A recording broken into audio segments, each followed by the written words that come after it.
how's it going? Well, good news and bad news. Good news is, new hard drive has arrived.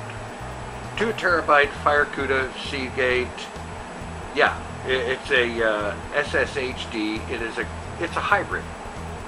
2 terabytes of regular physical hard drive and 8 gigabytes of flash storage.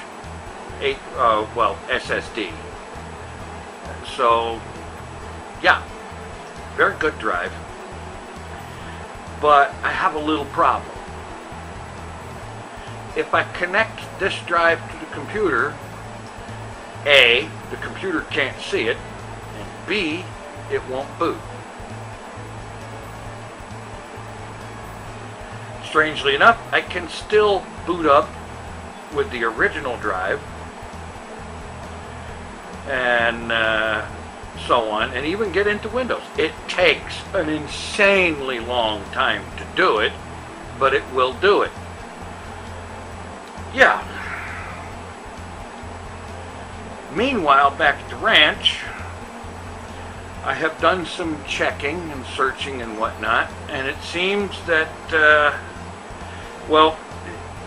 somebody suggested the possibility that I may have jumpers wrong or something like that. This is not the case. Because while I haven't found any technical details on this drive itself, in spite of searching, I have found the details for similar models from the last year or so. And, well, basically, if you look here, this here is the SATA power connector. This one here is the SATA data connector. And then here is a jumper block. You probably can't see it very well in the video, but there are 4 pins in there in a line. And as best I can understand, the use for these jumpers has changed somewhat over the years. Now, in days of yore, when nights were bold and so on, jumper blocks were different.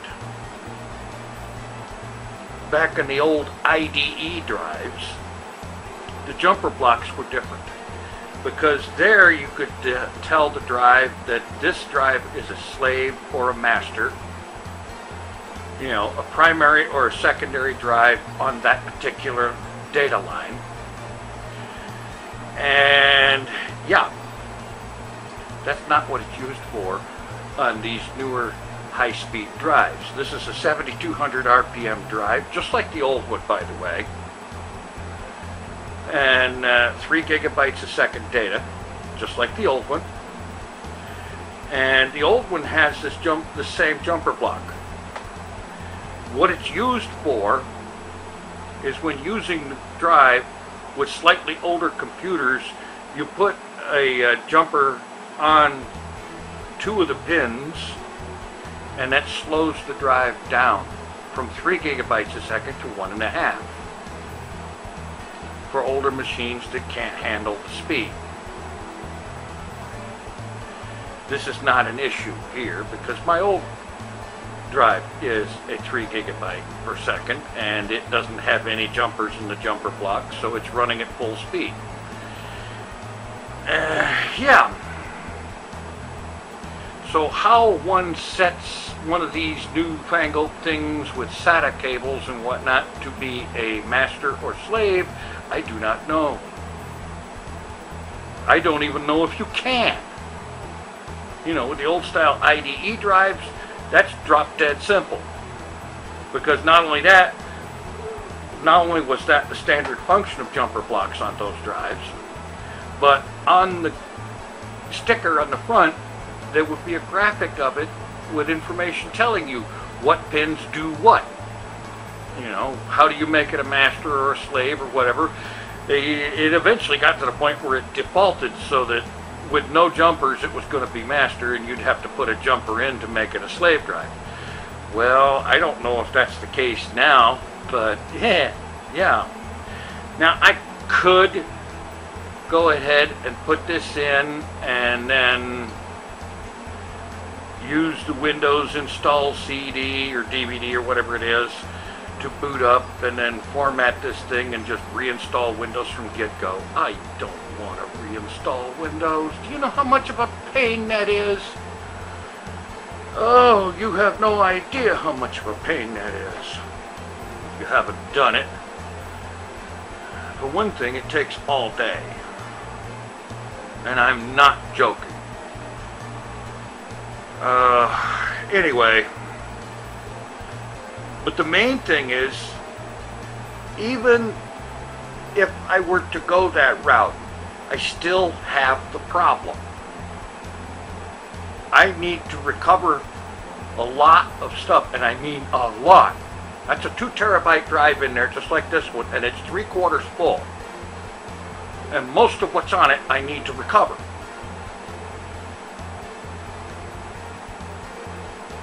And it's kind of a problem if I can't start the computer with both of these drives installed at the same time. So that's where I'm sitting. I have no idea what the heck's going on.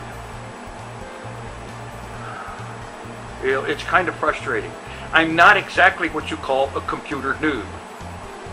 Since 1997, every desktop computer I have owned has been one that I have built myself from parts without help.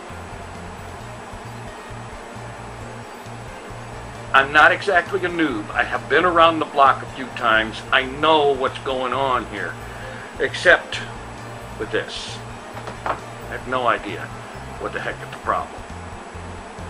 Why I can't just flip a dip switch or pop a jumper in here and make this a slave so that I could copy the stuff off the old one onto the new, I don't know.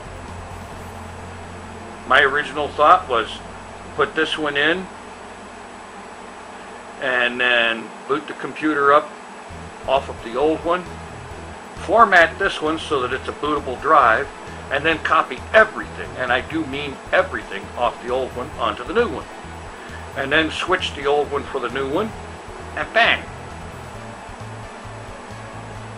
Back in business, faster than ever, or as fast as ever, whatever, with no problems, no taking 20 minutes to boot Windows and stuff like that. Yeah. So there's where I'm at. And at the moment, I haven't got a freaking clue what to do, and you have no idea how frustrating that is. I've been doing this stuff myself for years, by myself, without help. And now, I am completely lost. I have no idea what's going on, or why it isn't working, or what I've got to do to get it working.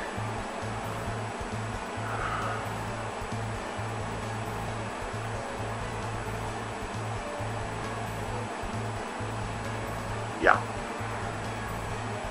That's pretty much where I'm sitting right now. If anybody has a clue, I would appreciate it.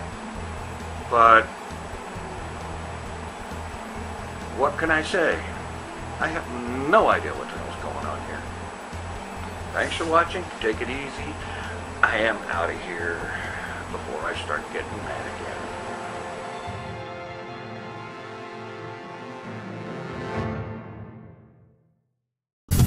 Mr. TinFoilChef